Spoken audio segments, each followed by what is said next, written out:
Hello, everyone. Welcome to another exciting session of Business Central Essentials with Onpoint. And I remain your humble boy, Okechuku. And joining me today is Steven. Hello, hi.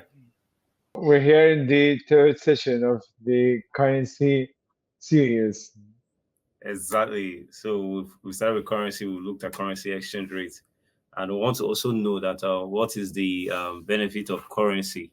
And we also looked at the benefits of exchange rate. So we want to know what's the difference on exchange. Well, actually, we have previously mentioned it. So even though we had like very brief points on it, so difference on exchange in practice, it is the difference between the base value of the currency that was recorded and the actual valuation of the payment that was paid against it. So, like we already mentioned that the currencies fluctuate. In practice, the financial exchange is when, for example, like an invoice which has been posted in US dollars 1 month ago and it is still unposted. Um, Nowadays, the valuation of it, so the base amount of 1 month ago and the same invoice with the same US dollars, however, has a different valuation today. So the base amount is the same. So the base amount in US dollar is the same. However, the valuation in our company base currency, for example, in euro, will have a different amount. And so the first exchange has realized and unrealized the first exchange. And but this is sort of the concept. So the fluctuation in the currency, which actually gives rise to difference of exchange when it comes to the payments or perhaps the valuation. That's nice. So having said that, we'd like to also know what's the difference in the realized and unrealized. How do you differentiate But between them? that's a very interesting area. So let's start off, let's go back one step. We mentioned payments. When we have a payment which gets allocated to an invoice, um, and there's a difference on exchange, that is realized difference on exchange. Why? Because there's actual difference in our invoice and against our payments, and it has been recorded in our system. Before we mention the valuation of the invoice, so let's say we have 100 US dollars, which has been posted last month, and it's still unsettled today. There was a difference in exchange from last month up to today, and it is the unrealized difference in exchange. Why? Because it has not yet been paid, so the difference is not yet real. It's still sort of the expected amount, but still the valuation is real. So there was a difference in exchange in the past month. So the unrealized score is sort of the expected difference in exchange, which still which says the transaction is still pending, that means it's still unrealized. In fact, when there is a payment, we reverse back the unrealized difference of exchange and then we post the realized difference of exchange because now it is real, it is actual because the payment has been done. Okay, so that's nice. But I want to know, how does this relate to us? How does it help us as accountants here in Nigeria and also accountants global?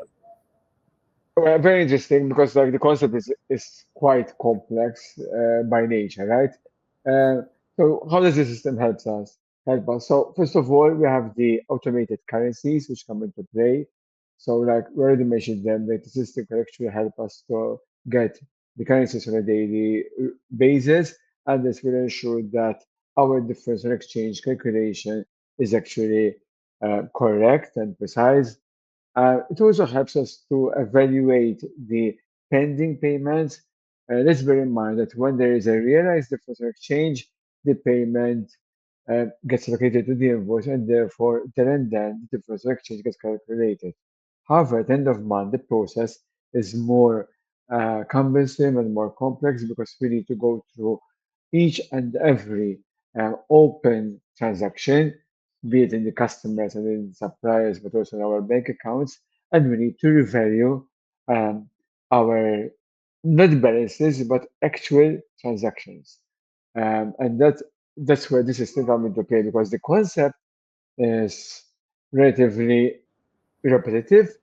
However, because of the complexity of different currencies, different exchange rates, different posting dates, it makes it more complex, and therefore we need a system which helps us go through the entire process. Oh, that's nice. That's nice. But all these still boys down to our reporting. So reporting is so crucial when it comes to accounting. So I want to know, how does this affect our reporting in accounting and bookkeeping? So there are multiple aspects which actually get affected. So we have the evaluation of our suppliers, but we have also got the valuation of our bank accounts. We have obviously our profit because that is actually impacted because of the difference on exchange. Um, However, like what is truly important is that we're giving a true and fair picture. That is our rule, our constant rule that we need to abide to. And the fact that our balances are valued at end of month, at end of accounting period as well, that ensures that our balance sheet and our profit as well, but especially our balance sheet, is truly giving the right valuation to our suppliers, our customers, our bank accounts, and therefore not just complete, but it is more precise, more fair, and more accurate. So, like, we're actually ensuring that our reporting is complete from all aspects, be it, be it in the valuation, be it in the profitability. So, like, we are more precise. That's nice.